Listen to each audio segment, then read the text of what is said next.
चौथे एपिसोड में हम देखते हैं कि गुरुकुल की युद्ध कला की एग्जाम चल रही है, जिसमें तलवार चलाने की कला में चारों भाइयों ने अच्छा परफॉर्म किया है। उसके बाद धनुर्विद्या, जिसे आर्चरी भी कहते हैं, उसकी एग्जाम होती है, जिसमें सभी अच्छा परफॉर्म करते हैं। गुरु वशिष्ठ एक धनुष्य देते हैं जो टेढ़ा मेढ़ा होता है। उस पर सबको तीर संधान करने को कहते हैं। उसमें कोई भी सफल नहीं होता।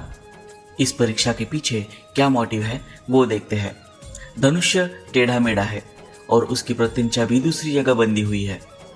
एक नॉर्मल धनुष्य पर तो कोई भी लक्ष्य भेज सकता है, पर सिचुएशन कॉम्प्लिकेटेड हो और जो हमारे हाथ में है वो भी टेढ़ा मेढ़ा हो, तो ऐसे टाइम पर हमारा दिमाग का फोकस ही काम करता है। सब लोग एक नॉर्मल धनुष्य समझकर सिखाए हुए पैतरे इस्तेमाल करके तीर चलाते हैं, पर कोई भी सही निशाना नहीं लगा पाता। फिर राम आता है। पहले वो धनुष्य को देखता है, उसका वजन और बैलेंस चेक करता है। उसके बाद उसकी प्रत्यंचा छोड़कर सही जगह बांधकर फिर मिट्टी की मदद से हवा का रुख किस तरफ चल रहा है ये देखता है। फिर बाण का वजन और बैलेंस चेक करता है और उसके बाद तीर छोड़कर सही जगह निशाना लगाता है। अगर इसको ठीक तरह से देखो तो ये मैसेज दिया है कि जब लाइफ में कोई प्रॉब्लम आए तो सबसे पहले दिमाग ठंडा रखकर उसे ऑब्जर्व करो, उस प्रॉब्लम की कॉज ढूंढो, फिर सिचुएशन का अंदाजा लगाओ कि इसका रुख क्या है। फिर आपने जो सॉल्यूशन सोच के रखा है उस पर ध्यान दो कि क्या वो सही काम करेगा। अगर उसमें कुछ चेंजेस करने हो तो कर दो और फिर उसे लाइफ में अप्लाई करो, सक्सेस जरूर मिलेगी। ये छोटा सा सीन हमको लाइफ की प्रॉब्लम से डील कैसे करें ये सिखाता है।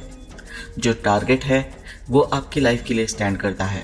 धनुष्य है वो प्रॉब्लम है, प्रत्यंचा की मिसप्लेसमेंट मुख्य प्रॉब्लम है, हवा का रुख आपकी प्रेजेंट सिचुएशन है और बाण आपकी लाइफस्टाइल के लिए स्टैंड करता है, जिसमें आप बदलाव कर सकते हैं।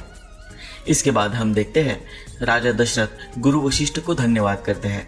इस पर गुरु कहते हैं, शिक्षा का इफेक्ट उसी पे पड़ता है जो हर वक्त कुछ न कुछ सीखने के लिए प्यास रखता हो। वो जिंदगी के किसी भी सिचुएशन में किसी भी इंसान से, किसी भी वस्तु से, किसी भी प्राणी से कुछ न कुछ सीख ही लेता है। इसमें राम का विवेक, एकाग्रता और धैर्य है कि वो हर चीज में कुछ न कुछ सीखता है। इसका क्रेडिट उसी को जाता है। दूसरी तरफ हमें मिथिला दिखाई जाती है, जहाँ राजा जनक के भाई आकर बताते हैं कि पेड़ों को काटने की मनाही का लॉ पास कर दिया है, अब कोई भी राज्य में पेड़ नहीं काटेगा। इस पर राजा कहता है, प्रकृति को नियंत्रित करने का प्रयास प्रकृति का अपमान करने के समान है। इसलिए प्रकृति अलग अलग रूप धारण करके हमें बार बार यही समझाती है कि इस विशाल ब्रह्मांड में हम नगण्य हैं, मतलब बहुत छोटे हैं। हम प्रकृति पर विजय पाने की कल्पना भी क्यों करते हैं। इस प्रकृति को केवल पोषित कर सकते हैं, समर्पित हो सकते हैं। तभी द्वारपाल आके बताते हैं कि सुलभा नामक कोई युवती आई है जो राजा जनक से मिलना चाहती है। एक्चुअली ये जो सुनवा है वो राजा जनक की परीक्षा लेना चाहती है कि ये सच में राज ऋषि है या नहीं, इसलिए एकांत में मिलना चाहती है। पर उसकी राजा जनक के सामने एक नहीं चलती। जब वो राजा जनक के पास आती है तो तभी राजा जनक उसे बैठने के लिए कहकर दूर हो जाते हैं। इस पर योगिनी सुनभा कहती है कि आप डर तो नहीं रहे। इस पर राजा जनक कहते हैं, जो हर चीज से फ्री होता है उसे कोई डर नहीं होता।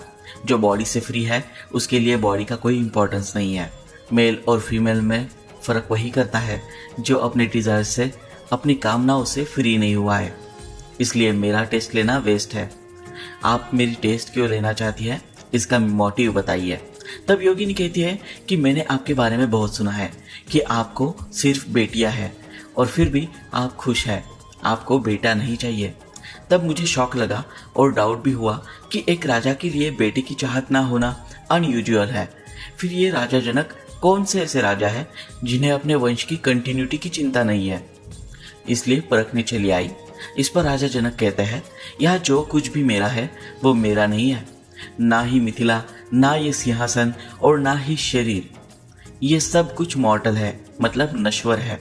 तो फिर कैसी कंटिन्यूटी और किसकी चिंता। तभी वहां सीता आती है। तब उसको देखकर योगिनी कहती है कि आपकी बेटी के लिए ज्ञान सभा रखो जहां इसका ज्ञान बढ़ेगा। इसलिए राजा जनक बड़ी ज्ञान सभा रखते हैं जहां देश विदेश के सभी ज्ञानी डिबेट करने के लिए आते हैं। दूसरी तरफ हम देखते हैं कि राम और उसके भाई दौड़ते हुए राजा दशरथ को जाकर मिलते हैं और इसी के साथ सिया के राम का चौथा एपिसोड खत्म होता है। आपको मेरा एक्सप्लेनेशन कैसा लग रहा है कमेंट में ज़रूर बताइए, लाइक और शेयर ज़रूर कीजिए। तो जल्द ही मिलते हैं अगले एपिसोड में, तब तक के लिए जय सिया राम।